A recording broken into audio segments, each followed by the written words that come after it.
नमस्कार, मी विकास जाधव. तुम्हा सर्वांचं आपल्या यूट्यूब चॅनलमध्ये सहर्ष स्वागत आहे. बघा, आज घडीला महाराष्ट्रात एक सर्वात महत्त्वाचा मुद्दा गाजतोय की जनतेतून निवडून आलेल्या नगराध्यक्षा विरुद्ध अविश्वासाचा प्रस्ताव मांडता येतो का? बघा मित्रांनो, जनतेतून निवडून आलेला नगराध्यक्ष, अगोदरचा नगराध्यक्ष आणि आताचा जनतेतून निवडून आलेल्या नगराध्यक्षाला पदावरून दूर करताना कायदा काय सांगतो, या गोष्टी आपल्याला या व्हिडिओत पाहायच्या आहेत. बघा, नगरसेवक आले, त्यांनी अविश्वास ठराव मांडला, मग लगेच नगराध्यक्ष त्यांच्या पदावरून दूर होईल का? ही गोष्ट खरी आहे का? ही गोष्ट अफवा आहे? अजूनपर्यंत महाराष्ट्रातल्या भरपूर लोकांना ही गोष्ट माहित नाही. इवन महाराष्ट्रातल्या अनेक नेत्यांना सुद्धा ही गोष्ट माहित नाही. मग ही गोष्ट पूर्णपणे जाणून घेण्यासाठी हा व्हिडिओ पूर्णपणे पहा मित्रांनो. बघा, नगराध्यक्ष पद आणि तेही थेट जनतेतून निवडलेलं नगराध्यक्ष पद. बघा मित्रांनो, थेट जनतेतून निवडून आलेल्या नगराध्यक्ष या पदाच्या विरुद्ध अविश्वास ठराव मांडता येतो का नाही, या प्रश्नाचं उत्तर आहे थेट जनतेतून निवडून आलेल्या नगराध्यक्ष पदाविरुद्ध अविश्वास प्रस्ताव मांडता येतो. बघा, महाराष्ट्र राज्य नगर परिषद कायदा 1965 काय सांगतो? त्यातील कलम 55 सांगतं की थेट जनतेतून निवडून आलेल्या नगराध्यक्षा विरुद्ध सुरुवातीला अडीच वर्ष अविश्वास प्रस्ताव मांडता येणार नाही. किती? सुरुवातीला अडीच वर्ष अविश्वास प्रस्ताव मांडता येणार नाही. किती वर्ष? 2.5 वर्ष. सुरुवातीचे 2.5 वर्ष अविश्वास प्रस्ताव मांडता येणार नाही, असं कोणत्या कलमात सांगितलंय? कलम 55 मध्ये सांगितलेलं आहे. जर नगराध्यक्षाविरुद्ध अविश्वास प्रस्ताव मांडायचा असेल तर निम्म्याहून जास्त नगरसेवकांना एका विशेष सभेची मागणी करावी लागते. त्यासाठी एक ठराव मांडावा लागतो आणि तो ठराव कोणाच्या नावे मांडावा लागतो? तर तो ठराव मित्रांनो जिल्ह्याच्या जिल्हाधिकाऱ्याकडे मांडावा लागतो. अविश्वासाचा ठराव मांडला की जिल्हाधिकारी 10 दिवसात एक विशेष सभा बोलवतात. विशेष सभा बोलवल्यानंतर नगराध्यक्षाला पदावरून दूर करण्यासाठी ठराव मांडला जातो आणि तो ठराव एकूण 3/4 एवढ्या बहुमताने त्या सभेमध्ये पारित करावा लागतो. जर तो ठराव त्या सभेत पारित झाला नाही तर परत नगराध्यक्ष या पदासाठी अविश्वास प्रस्ताव मांडता येत नाही. कळलं? 3/4 या बहुमतानेच नगराध्यक्षाला त्याच्या पदावरून दूर करता येतं.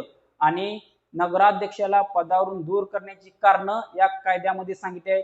एकदम नगरसेवक आले, त्यांनी अविश्वास प्रस्ताव मांडला, मग नगराध्यक्षाला त्याच्या पदावरून दूर केलं, असंच पदावरून दूर करता येणार नाही.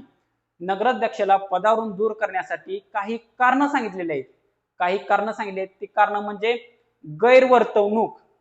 पहिलं कारण म्हणजे गैरवर्तवणूक आणि दुसरं कारण म्हणजे त्यानं त्याच्या कर्तव्यात दाखवलेली अकार्यक्षमता.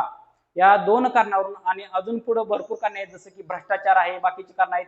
या कारणावरून नगराध्यक्षाला त्याच्या पदावरून दूर करता येऊ शकतं. त्यासाठी ठराव मांडला जाऊ शकतो आणि तो ठराव निम्म्या सदस्यांना मांडावा लागतो आणि तो ठराव त्या सभागृहात 2/3 नाही तर 3/4 एवढ्या प्रचंड म्हणजे मोठ्या बहुमतानं पारितही करावा लागतो.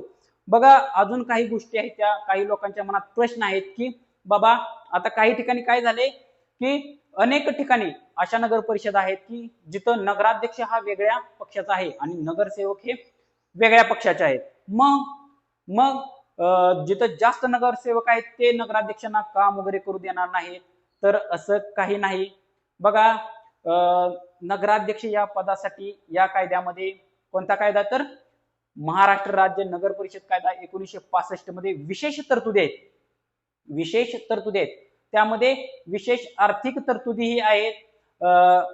विशेष वित्तीय म्हणजे वित्तीय तरतुदी आहेत काही प्रकल्पांसाठी म्हणा, काही टेंडरसाठी, काही गोष्टींसाठी नगराध्यक्षांना वित्तीय तरतूद करण्याचा अधिकार आहे.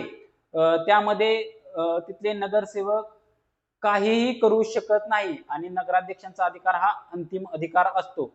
समजा नगराध्यक्षांनी बहुमताने एखादा जरी चुकीचा ठराव मांडला तरी तो ठराव चुकीचा आहे हे शासनाला दाखवण्यासाठी त्या नगर परिषदेमध्ये मित्रांनो मुख्याधिकारी असतो. त्यामुळं नगराध्यक्ष पदाला काम करण्यासाठी नगरसेवक कोणताही खोडा घालू शकत नाहीत. कळलं? आणि भरपूर लोक म्हणतात आता लगेच नगरसेवक येणार, नगराध्यक्षाला पदावरून दूर करणार, असं नाही. पहिले 2.5 वर्ष नगराध्यक्षाला त्यांच्या पदावरून दूर करता येत नाही आणि 2.5 वर्षानंतर जरी त्यांना पदावरून दूर करायचं असेल तरी, त्यांच्या विरुद्ध अविश्वास प्रस्ताव मांडायचा असेल तरी त्यांच्या विरुद्ध अविश्वास प्रस्ताव मांडण्यासाठी ठोस कारण आवश्यक आहे. कारण जनतेतून निवडलेला नगराध्यक्ष हा पॉवरफुल असतो, तो असाच काही साधा सुद्धा माणूस नसतो, एवढं ध्यानात घेतलं पाहिजे. बघा, असेच नगरसेवक आले, त्यांनी काय अविश्वास प्रस्ताव मांडला किंवा ठराव मांडला लगेच नगराध्यक्ष पदावरून दूर झाला, असं होत नाही. ही अफवा आहे. भरपूर ठिकाणी लोक म्हणते चर्चा चालू आहे, काय नाही तिथं नगर परिषद त्यांच्या नगराध्यक्षाकडं तेवढं बहुमतच नाही, लगेच त्यांना आता नगर परिषद चालू झाली का त्यांना पदावरून दूर करता येते. तसं नाही. सुरुवातीच्या 2.5 वर्ष त्यांना पदावरून कोणीही दूर करू शकत नाही आणि नंतर दूर करायचं झालं तर त्यांची अकार्यक्षमता, त्यांनी केलेला भ्रष्टाचार या कारणावरूनच त्यांना दूर करता येऊ शकतं आणि तेही 3/4 बहुमतानेच त्यांना त्या पदावरून दूर करता येतं आणि पदावरून त्यांना दूर करण्याचा अधिकार राज्य शासनाचा असतो आणि ह्या सगळ्या गोष्टीचं देखरेख ही जिल्हाधिकाऱ्याच्या समक्ष होत असते. या सगळ्या बाबींचं हे सगळी कारवाई जिल्हाधिकारी करत असतो.